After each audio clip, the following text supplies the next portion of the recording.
આ જુઓ, આજે થાળી ટૂંકી પડી એટલી વસ્તુ આજે આ પરિવારે આપીને આ દીકરી જુઓ કેમ ગિફ્ટની સામું જુએ છે અને રમતી રમતી જાય છે.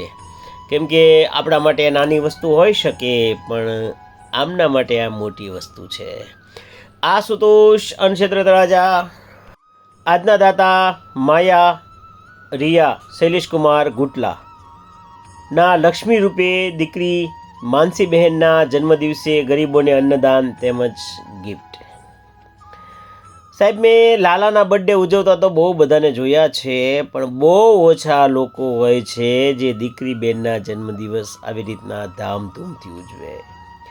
દીકરી બહેનના જન્મદિવસ નિમિત્તે આટલું સુંદર કાર્ય કરે, દીકરી બહેનના જન્મદિવસ નિમિત્તે આટલું પુણ્યદાન કરે, બહુ ઓછા લોકો જોયા છે. નથી એવું નથી કહેતો, પણ ઓછા, યાદ રાખજો, ઓછા.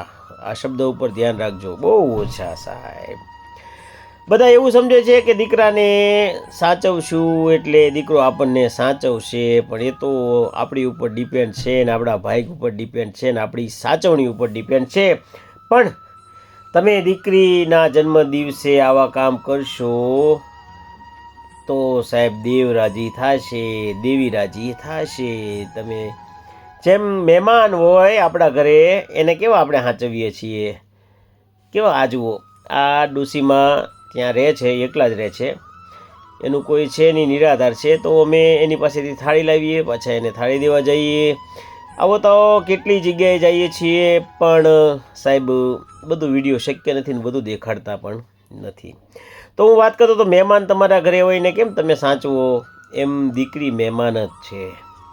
અને અમારે શૈલેષકુમારને તો કંઈ કહેવું જ નથી પડતું. હમણે પિતા વગરની દીકરીના સમૂહ લગ્ન કર્યું, એમાં પણ માયાબેનના નામે જ લખાવ્યા છે. એટલે કે જે ઘરમાં સ્ત્રીનું સન્માન થતું હોય ત્યાં માતાજી અને મહાદેવનો વાસ હોય અને હોય જ છે સાહેબ. ફરીવાર આપનો ખૂબ આભાર આટલું સુંદર કાર્ય કરવા માટે. શિવ શિવ.